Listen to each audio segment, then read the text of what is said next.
Welcome to the Superhero Sidekick Leadership Coaching Podcast with Joel Smith and Joe Baker. We're here to help you develop your superpowers. This is the Superhero Sidekick Coaching Podcast. I'm Joel Smith. I'm Joe Baker. We're not here to be the superhero. We just want to be your sidekick and help you along in building your business, building your not-for-profit. Let's help you grow it fast and really scale. Be sure to check us out on Facebook and visit us at superherosidekick.com. This is the Superhero Sidekick Coaching Podcast. I'm Joel Smith, and with me in my virtual studio is Barb Ranck, coming from, where are you coming from? Indianola? Norwalk. Norwalk, yeah. I Yep. knew it was close to that. So how you doing, Barb? I'm good, Joel. Good to see you again. Good. Barb is she's the founder of Courageously Imperfect Coaching and Development, a coaching program that she started a while back, a couple of years ago. And Barb has been on our program before. It's always interesting to have you on, Barb, because you and I think a lot alike in a lot of ways. We both are kind of cranial people. We like to study psychology and You just call me old. No. But so it's been fascinating. I had you on the radio program, the Truth Business Network radio program a while back, maybe a year or so ago, and we talked about the Enneagram, and I had so much fun doing that because just prior to that radio program, I went out and took the test, and kind of in preparation for you coming on, and I know you were going to do a lesson in our at our group as well. And so I wanted to learn more about it. And I was really fascinated, like, wow, this is really revealing. So I wanted to have you come on the program today and really kind of talk to us a little bit about the Enneagram. And I know that you're certified in that area, right? You've learned a lot and kind of you've become an expert in this area. And so teach us more about this, because more people need to know about this for sure. Yeah. Well, thank you for the opportunity. I love talking about this topic, but I would like you to take a step back and just maybe share a little bit more about myself and my journey as to why I'm so excited about this. So I have a background in teaching. I was supposed to be a high school English teacher, so that's always been a part of who I am. Then I ended up in corporate America. For 23 years, I trained, I'll call them the people skills for the most part. Those were the ones I love to teach. And I got exposed to a lot of different assessments through that journey. So Myers-Briggs and Hogan and StrengthsFinders and DISC. And I loved all of them because what they help you do is they help you get inside of you and understand what your operating system is. And we're very familiar with computers and how they're set up with their operating systems. So any of those tests really help you get a slice of who you really are. Then I went in to get my life coaching certification 3 years ago. And through that process is where, for the first time, I discovered the Enneagram. And that is like taking your operating system to a whole new level because it gets to the source code, so to speak, and really how it's different for 9 different types, but it's how they see the world and how they're going to operate based on that. What it showed me was where I was operating, but I was not in the healthiest version of myself. And I would never have said that. I would have told you I'm productive, I'm successful. Like by the American society standards, I have it all. And yet I was empty. I was like, what else is there? And as my type revealed, I had a problem slowing down long enough to build relevant, meaningful relationships because I really like to work. So my operating system was out of balance because I had my production side covered, but I didn't have my personal relationship side covered. And that was the missing piece, starting with the relationship I had with myself. Through that whole process, I became a coach. I went deep into Enneagram because it was transformative for me, and I want to use it with as many others as want to become their best self. Yeah, I love the Enneagram. It's kind of like when you go through the assessment, you learn who you are, you really see the peaks and valleys, and you don't realize how high the peaks are and how low the valleys are. You don't realize that we really are slanted in different ways. And until we understand kind of the severity of that, it's hard for us to really understand our true strengths. And then also just the areas that are not strengths that we either need to avoid trying to be an expert in or get help in that area, or strengthen ourselves, or just move away from it and move into our strengths. But yeah, it's very revealing. And I had a similar experience to you. Just I was a little bit surprised of what the outcome was. So, all right. So what is the Enneagram? Where did that come from? Yeah, so the Enneagram is a model that it's Greek. It stands for 9, a model with 9 facets. So Ennea is 9 and gram is model or graph. Its history is a little murky. I like to say it was like 2 friars and a psychologist, or two priests and a psychologist who really were the forming founders of what it is today. So it goes way back, but I would say it came over to America around the 1970s, and it since then has been layered on with a lot of psychology. So that's what makes it what it is today, and why it can be a little more revealing, because it's actually showing us how our brains are really thinking. Excellent. Can you share with us what those 9 different personality types are? That'd be great. Yeah. So something you mentioned earlier, Joel, made me think of this, but when we've got these strengths within each of us, they come to us naturally. They give us a lot of good feelings when we're using them, and they're valued in that circumstance. So each of these types has specific strengths. The challenge is then that becomes the only tool in the toolkit, right? If you have a hammer, everything's a nail. So each of us are walking around unconsciously, believing that this strength of mine is the right way to do things. And so when we get into situations where we're told maybe that's not right, or maybe that's not as valuable as you think it is, then we start to overuse our strengths, because that's all we know how to do is double down. Yeah. Initially.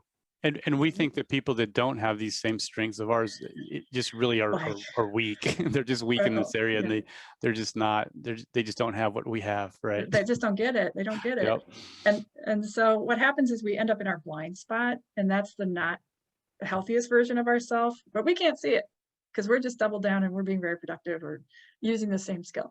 So as I go through these 9 types, I'm going to talk about their superpowers, their strengths, but then what happens when they overuse them and they show up in their blind spots. So I will start with type 1. Type 1 is known as a couple of things, but mostly the improver. And that is because the strength of a type 1 is they can just intuitively sense how anything or anyone could be better. So they really value growth. They value excellence. They really want to do things right. And if we're going to make this thing right, let's do it for the right reasons and in the right way. So the strength of a 1 is that internal intrinsic integrity. They really do think they can see things the right way, and they want to do it well. Well, what happens when they're in environments where other people don't value excellence, or they actually think that there's more than one right way to do things? That's going to trigger a 1, and their operating system is going to go into overdrive. So now they're going to turn from, just doing the right thing to now becoming nitpicking and micromanaging. And their tone is going to be really critical.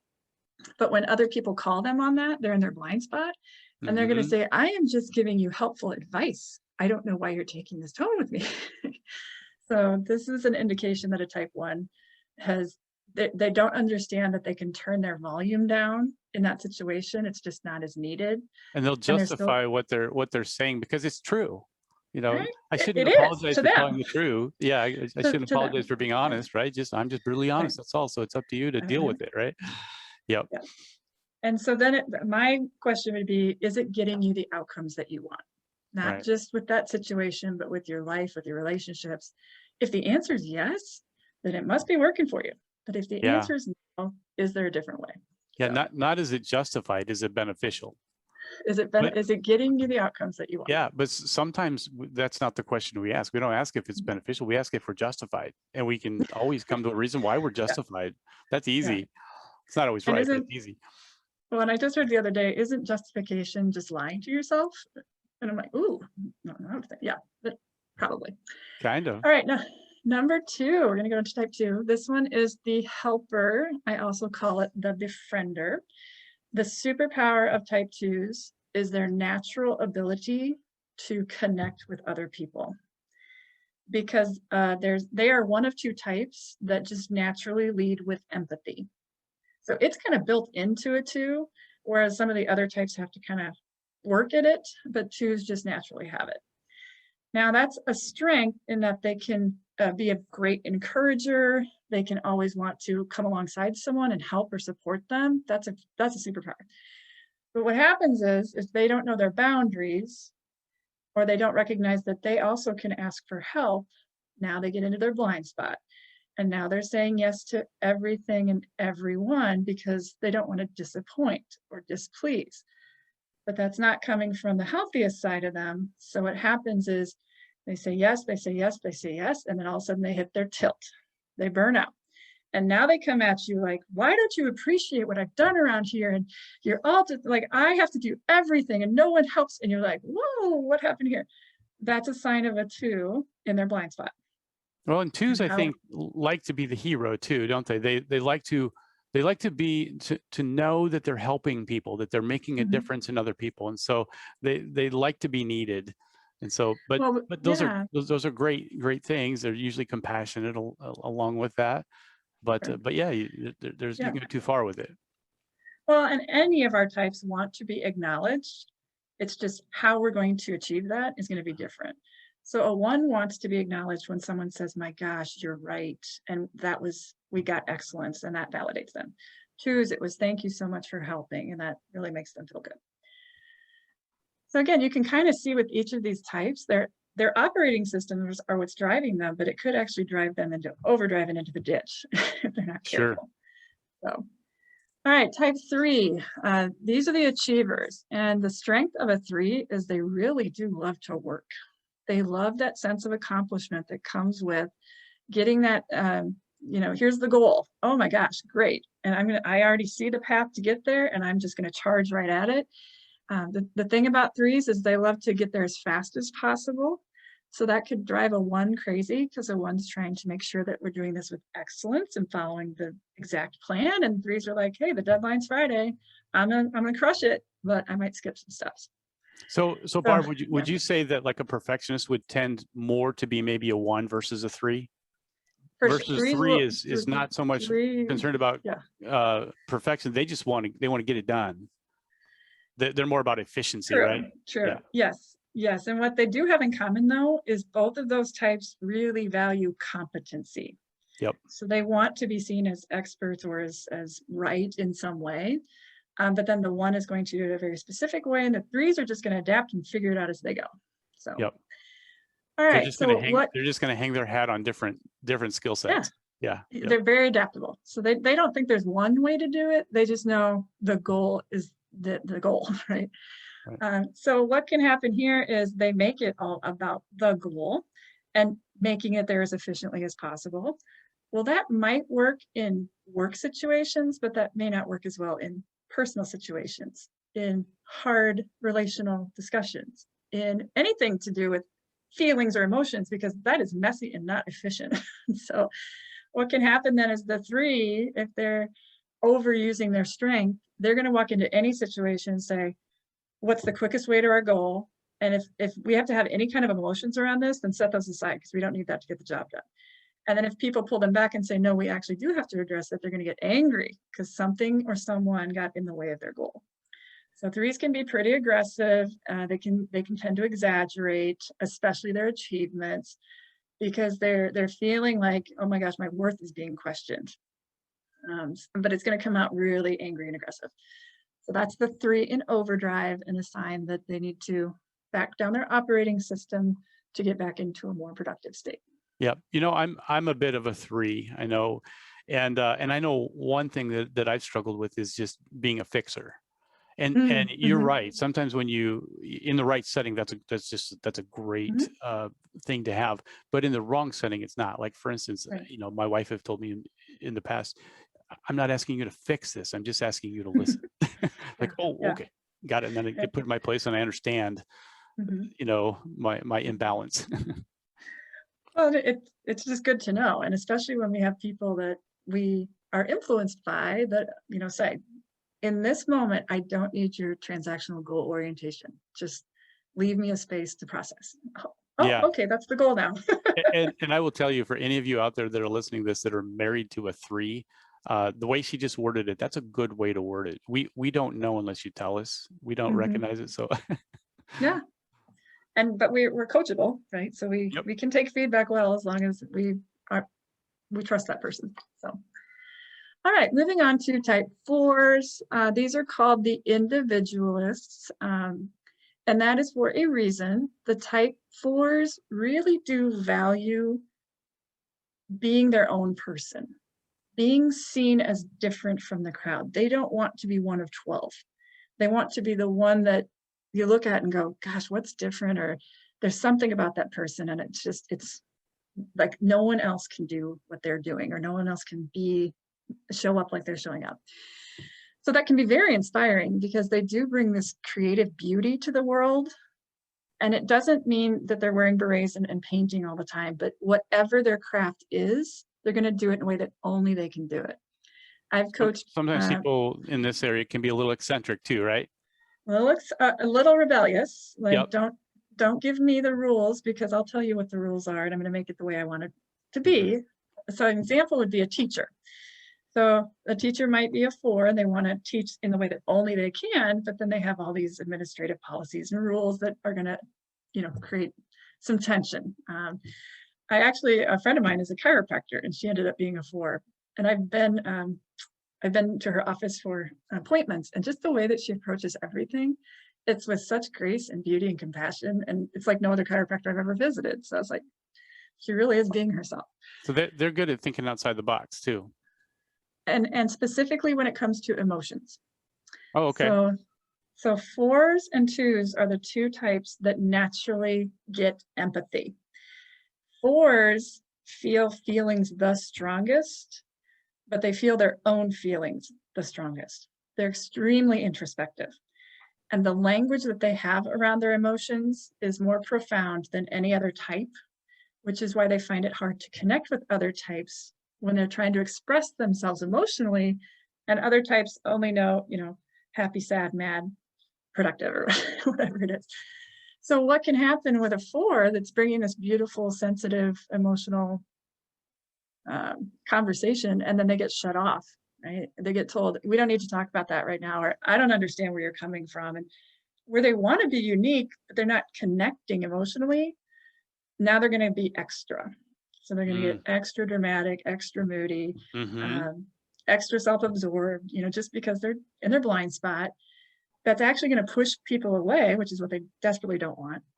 And so they're going to tamp it down long enough to bring people back, but then it's got to go somewhere. So it's kind of this push-pull relationship when they're in their blind spot. Gotcha. Boy, we need 4s in the world, because they're the ones that can just let us sit in our mess, and they don't want to fix us. They just want us to get it out and let's move on. So. Excellent. All right. Yeah. So what's really interesting is the numbers on either, like, that touch each other, have certain things in common. But I just came off describing this really emotional 4, and it sits next to and touches the most objective, unemotional type 5. And they both have something in common, but that's kind of a push-pull type there. So the 5s are called the observers, and they truly don't want to be in the spotlight. They want to sit back and kind of look at what's going on. They get really giddy about patterns and processes and policies, and actually just information. 5s just love to learn. They want to know how things work. They want to know why things work. And then they want to use that and bring a wise recommendation forward because of how much knowledge they can store in their brains. And they do want to use that to make the world a better place. So the strength of a 5 is objectivity, being able to take a ton of information and put it in small buckets that people can consume. But ultimately, 5s really want to be self-sufficient. They get drained by surprises. They get drained by a lot of small talk or surprise birthday parties. That's not the space they can stay in for very long. So what happens when the 5 gets put in those situations over and over again? They're going to become the ones that tell you how smart they are, even when you didn't ask. And they're going to always give you more information than you asked for about share their things you didn't. knowledge. Yeah. Tell you very random much. facts that you just don't care about. And yeah, they don't understand that this isn't connecting relationally, but as long as they're giving Right. information, then they're connecting. So, You know who it seems that you are describing would be people that are in research or maybe academics. Maybe there's, professors are kind of those people sometimes that you think they're way more smarter than what they are, able to, nourish relationships, but even research, people that love, they're number geeks and they love to dig into things and find patterns and then use that information to help change the world, Yeah. but they can't sit in front of another person and have a good conversation sometimes. It's just hard. It's hard. Yes. I would say, any type can be an academic, but the motivations behind why they're doing it are going to vary. Type 5s are going to be your purists. I just want to learn to learn. That's definitely a 5. All right, moving over to type 6. This one is called the loyalist. So type 6s and type 1s can look a lot alike. They're both very responsible, very detail-oriented. They like to make sure that we have a plan. Where they're different is the 6 wants to create the plan to make sure we avoid all the things that could possibly go wrong. And then they want to put in all the contingency plans and make sure nothing goes wrong. A 1 wants to make sure we're doing it right, in the right way. The 6 is saying, let's prevent disaster. So right. That's where they're different. The other thing about a 6 is they need, their default operating system is to look outside themselves for an authority figure that they can check in with and say, am I okay? And I'm really generalizing that, but they like a strong boss that they can go to and say, I've got all these plans. Is this going to cover us? Or a spouse. Hey, I think there's 7 things, but which one's the right thing? Or maybe it's an institution like a bank. It's been around for 100 years. So this is going to be the one that helps me the most. Yeah, so they're looking for anchors, aren't they? They're looking for things that they can trust and count on, and then they're quick to commit. They're usually really committed people, right? Very they like the value of teamwork. They like to build the networks. That's very important. And then they really value loyalty. So what could trigger a 6 would be if something happened on their watch with the plan.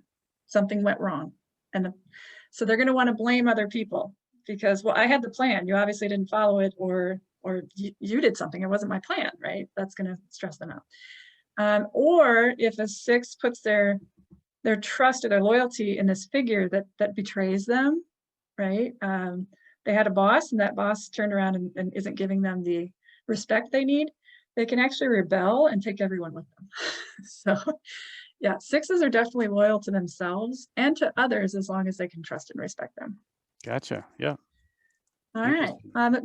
So we're on to 3 more types. The 7 is going to be called our enthusiast. And so the strengths of a 7 are their energy. 7s are generally down for whatever. They just have a lot of spontaneity.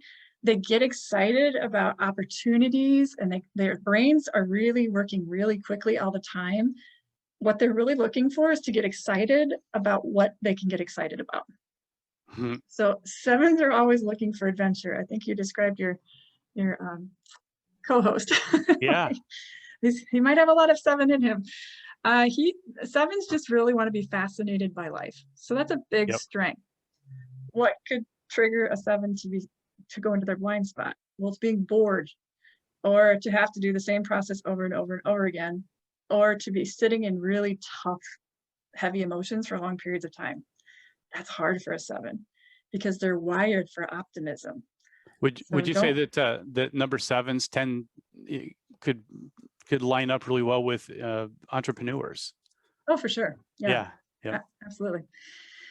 And so entrepreneurs, to the point where once it gets operationalized, they're not going to be as happy then, because now it's repetitive processes and procedures. And sure, they're looking for something new. Yeah. What's the next thing? And they're probably looking for problems to solve too. Yeah. They're looking, who can I help? Who can I rally behind and help? And then, get them where they need to be, and then I can move on and, help somebody else. and in a unique and exciting way, not the same old tried and true ways, because Right. we can always find a new way to do it. So the thing about sevens is when they're stressed out or in their blind spot, they go from being very optimistic and happy and excited to angry. They get Mm, really angry. Don't you tell me like be sad, or don't be mad at me for being the one that's optimistic. You're the sourpusses that you can't see the brighter side of things, so it's your fault, not mine. That type of thing. sure. Yep. I can see So that. all that's saying is the seven isn't in their comfort zone. And so they're trying to over apply that skill that comes natural to them, which is optimism. So it helps the seven just to stay present and recognize this too shall pass. Hmm. Excellent. That's good. Boy, it's interesting Yeah. as you go through all of these. I can think of people that fall into all of these categories, and you don't always think of that until you start Mhm. learning this. But yeah, very Mhm. helpful for helping to understand maybe how to work with them too, or how to deal with them, or how to best Yeah. help them. I like that. Or even just give them a space of grace and Hmm. empathy when you're like, oh, they're having, okay, Yeah, or we're just maybe going to just to work through this. appreciate And them. Yeah. yes. Yeah. So next up, type 8. You said you had this showed up on your test. Type 8s are called the challengers or the protectors. 8s sometimes get a bad rap, and that is because 8s are fully confident about who they are, and they don't care if you like it or not, because they've got stuff to do, and they know what's theirs to do. And by the way, what they're really needing to do is to be a voice for the voiceless. They want to come and be the protector for the underdogs. So an 8 is showing up in this world, seeing things as this isn't fair or right for this group of people, whoever that is, their family, their classroom, their friend, well, whoever they've decided they need to protect, they're going to show up in a very bold way to say, I am their voice and they need to be heard, so you need to hear me, that type of thing. Well, it's very bold, right? It's very assertive. And other types that are more relational types just don't understand that and where it's coming from. So they kind of see them as kind of bullies. Well, 8s get stuff done and they cut through red tape like no other type, because they don't want to hear the rational side of things. They don't want to hear the history. It's like, this is our next step forward. So obviously you can see when you start with this level of force, just naturally, and then some opposition comes in, or someone says you can't do that, or slow down, or there's only one way to do this and it's not yours, then the 8 is going to go to aggressive. They're going to get overpowering, intense, intimidating. And again, they're going to cut off opportunities to develop relationship, or just understand that maybe someone else is right. Maybe I can just turn it down in this situation and it'll still get done, even though what I really want to do is come in and be myself. So 8's just recognizing when they can turn the volume down and they're still going to be protectors. Yeah, I can certainly relate Last, to that. yeah, got that one in you? Yeah, but Yep. yeah, I've been able to work really hard on it and get better at it, but it's a challenge, Mhm. when you see that in you, and you can rationalize it a bit, and but really getting outside of yourself and seeing yourself from a Mhm. more of a neutral perspective really helps with that. So Yeah, just like we said, these are your operating systems, but there does come a point where maybe you're on overdrive, and is that working for you? And then we can right. back into what is my next step forward. Yep. All right, last we wrap up at the top of this circle. Picture a circle, and the 9s are at the top of the circle, and that is because the peacemaker 9 can very clearly see all of the other perspectives of all other 8 types clearly, and they see them all as valid.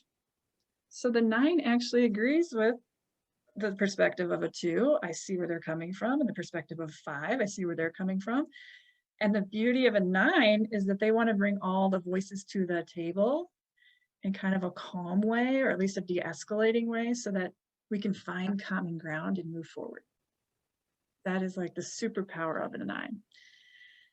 Now, the thing I find most interesting about 9s is their biggest fear, or what will drive them into stress, is conflict. They want to avoid conflict at all costs, but when do you most need mediation? When there's a conflict. Right. So 9s do get themselves into the cycle of I can see everyone's opinion and I don't even know what I think anymore. So I'm just not going to do anything. Oh, I'm just sure. going to shut down. I'm just going to withdraw. And that seems like a good mechanism. And everyone else thinks that they're agreeing with it, right? Because they're not saying anything and they must have liked it because they're going along with it. But then what happens is maybe a week later, maybe 2 weeks later, maybe a year later, they finally realize, I don't agree with this at all. And now they're going to get angry, but it's not going to be about what happened at that moment. It's going to be about what happened a week ago, a month ago, a year ago. And it's just going to be hard for them to articulate that without some help. So, Oh, sure. yeah, beauty and strengths of all of our operating systems. That was a Yeah. really quick overview. Yeah, this is really interesting. And I remember you talking about this before, and you mentioned it a little bit today too, but these are all valid. These are Mhm, every one of these 9, these are really important, and we need these in our world. mhm, And so it's not like one of them is stronger than the other or more important than the other. We need all of these because this is how we work. This is how God created us. God created every one of us a little bit different, with different, and he did that for us, for each mhm. other, so that we can serve the common good, and Yeah. not so that we can all be one thing. If we were all 9s or if we were all 8s, Mhm. can you imagine that? That would be Well, so that's where, horrible. yeah, in corporate America, you teach it as each member of the team does bring in a perspective that makes the team better. You would not want to have a team of all one type. In the church, we say there's the nose, there's the ear, there's the right, the Yep, the hand, hand and the foot, everything's a little bit different. They have but a different role. yeah, they all have a different role, and yet we come together for the body. Right. So here's what I really like to point out is you just said it, there is no one right type.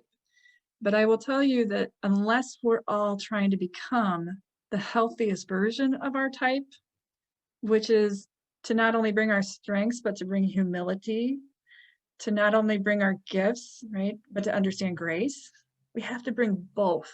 Right. And most of us have not spent enough time training or learning about the grace space or the humility side. We just want to bring our strengths until they don't work anymore. So that's what I help people individually go through their journey and say, what's the best version of yourself, Oh, that's regardless excellent. of what else happening around here. That is so good, Barb. I appreciate everything that you do. And, for those people out there that are more interested in finding out whether about the Enneagram or just what your services are, how can they get a hold of Mhm. you? Yep. I'm on LinkedIn at Barb Ranck, Ranck. That's where I primarily spend my time. But I'm also on Facebook under Courageously Imperfect, which is the name of my company. Then I have a website, cilifecoach.com. And then my email is barb@cilifecoach.com. Excellent. All right. So if you want to learn more about Barb and what she does, contact her. She's very approachable. She would love to spend some time talking Yeah. with you.